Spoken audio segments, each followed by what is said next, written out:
Hello friends, welcome to my channel. আজকে আমি মূলা শিম দিয়ে মসুর ডাল রান্না করব। মূলা শিম দিয়ে মসুর ডাল কম বেশি সবাই রান্না করে থাকেন, তো আমি কিভাবে রান্না করি সেটাই আপনাদের সঙ্গে শেয়ার করব।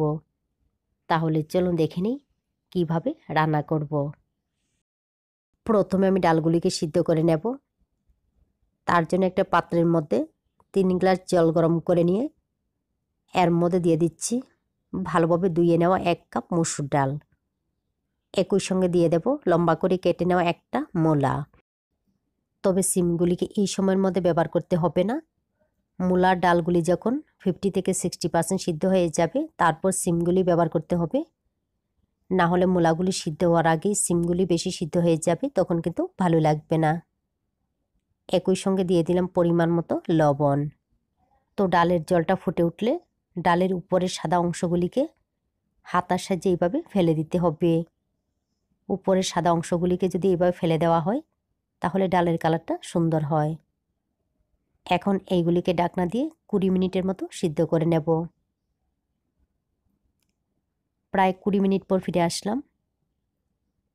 দেখুন ডালগুলি প্রায় 60% সিদ্ধ হয়ে গেছে। এবারে এই সময়ের মধ্যে দিয়ে দেব কেটে নেওয়া 7-8টা শিম। একই সঙ্গে দিয়ে দেব মাঝখান দিয়ে কেটে নেওয়া 5-6টা কাঁচা লঙ্কা।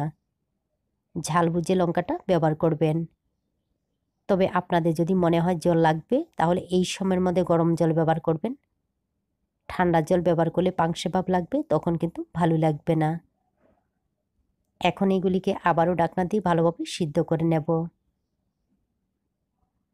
তো আবারও 15 মিনিটের মতো ঢাকনা দিয়ে সিদ্ধ করে নেওয়ার পর সবজি আর ডাল ভালোভাবে সিদ্ধ হয়ে গেছে।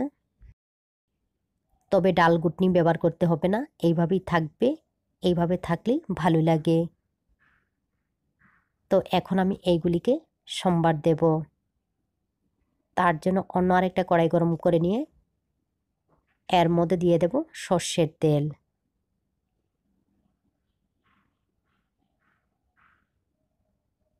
তেল ভালোভাবে গরম হয়ে গেলে ফোড়নের মধ্যে দিয়ে দেব শুকনো লঙ্কা, তেজপাতা, 5 ফোড়ন। 5 ফোড়নের পরিবর্তে জিরা ফোড়নও কিন্তু ব্যবহার করতে পারেন। তবে শুকনো লঙ্কার পরিমাণটা একটু বেশি ব্যবহার করতে হবে। শুকনো লঙ্কার পরিমাণটা একটু বেশি দিলে ফ্লেভারটা ভালো আসে।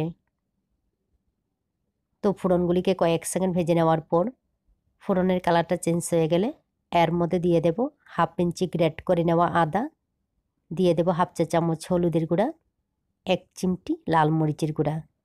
লাল মরিচের গুঁড়াটা যদি পছন্দ না করেন তাহলে বাদ দিতে পারেন, তবে সামান্য একটু ব্যবহার করলে কালারটা সুন্দর আসে। তো এইগুলিকে আবারও নাড়াচাড়া করে ভেজে নেওয়ার পর এর মধ্যে দিয়ে দিচ্ছি সিদ্ধ করে নেওয়া মসুর ডাল। একই সঙ্গে দিয়ে দেব বেশ কিছুটা ধনিয়া পাতা কুচি। ধনিয়া পাতাটা কিন্তু অবশ্যই ব্যবহার করতে হবে। ধনিয়া পাতার পরিমাণটা বেশি দিলে আরও বেশি ভালো লাগে। এইগুলিকে নাড়াচাড়া করে মিশিয়ে নিয়ে আবার একটু ফুটিয়ে নিলেই আমার ডাল রান্না সম্পূর্ণ রেডি। এইভাবে শীতের দুপুরে মূলা শিম দিয়ে মসুর ডাল রান্না করে গরম গরম খেয়ে দেখবেন, ভালো লাগে। ভালো লাগলে অবশ্যই লাইক, শেয়ার এবং সাবস্ক্রাইব করবেন। আপনারা ভালো থাকবেন, সুস্থ থাকবেন আর আমার নিত্য নতুন ভিডিও দেখবেন।